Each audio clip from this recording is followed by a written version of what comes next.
yung itlog. Ayan mga kabisakala na to, kangkong po siya. Kangkong na hiniwa-hiwa ko po. Tapos lalagyan natin siya ng 2 pirasong itlog, harina.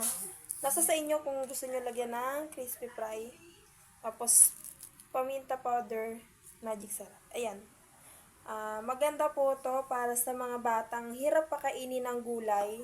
Ganit, try nyo po siyang subukan gawin. Para makakain sila ng gulay.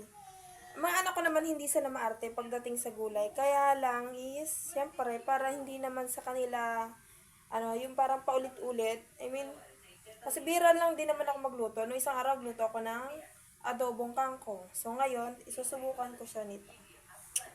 Hindi siya first time ilang beses ko na rin siyang ginawa. Pero nagustuhan siya ng mga anak ko.